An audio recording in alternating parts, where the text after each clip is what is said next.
So good morning. We're going to go ahead and start discussing the topic of our first unit, which is the 13 colonies. Now, in order for you guys to get a grip of what it is we're going to tackle with this unit, we're going to go ahead and tear apart that statement of inquiry, define some of our major vocab words, and try to get an understanding exactly of what's going on at this time period in history between England, the American colonies, and for that matter, France and our Native Americans. So, our statement of inquiry for this particular unit is going to be global interactions resulting from causality are created by people, boundaries, exchange, and interaction. Now, you'll notice that all of our key terms here are going to go ahead and be highlighted so it's easy for you to follow along. Our first term is global interactions. So what does this actually mean? What is a global interaction? Well, if we look at a true dictionary definition of global interaction, essentially what this is connections amongst individuals, so individual people and communities. But it also is our relationship that we build with the things around us and with our natural environment. So any type of relationship that occurs between ourselves, others in our community, others from other states or countries, or ourselves with our natural environments is a global interaction. Now, if you take a look at the graphic on the right, that one is actually an amazing graphic showing how immigration right now is functioning around the world. So there's constant interconnectivity of new people and places. Now, what exactly is causality? Causality, guys, is essentially what that graphic shows, cause and effect. It's an understanding that things don't just happen, that basically for every reaction, there was an action that caused it. So basically, all these relationships that we have are relationships that are a cause towards something else. And that every relationship we have, the actions we take have consequences on others around us. All right, the word people. This feels like an easy word to define, but we have to look at it from a very large lens. So people are essentially human beings, every one of us actually.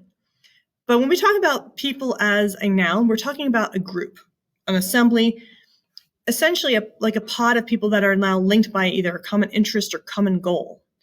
In social studies and in individuals and societies, which is our IB social studies, you'll often hear people used in the plural, so peoples. Now, when we do that, what we're referring to are different groups of people that are involved in a situation. So if we talk about something like a war, well, who were the peoples involved? That could refer to native groups. It could refer to different countries. It could refer to social groups. So think about that when we discuss the word people as being something that links individuals together to form the group. So what is a boundary? Boundaries are actually quite interesting because these are the things that limit us. They limit the idea of a subject or a sphere of activity. Now, boundaries can be emotional, they can be geographic, or they can be political. Emotional boundaries are the ones where how we view fair versus unfair, love versus hate, is a very personal thing. Now, how someone else views those boundaries is not always going to line up with how we do. So that tells you that our emotional boundaries are different. Geographic boundaries are those things formed by natural geographic features or land masses, water, etc.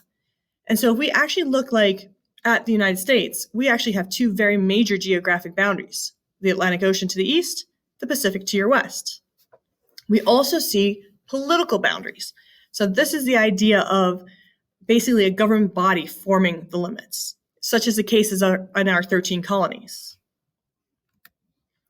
Now, some synonyms you can use here are dividing line, divide, division, and of course, borderline.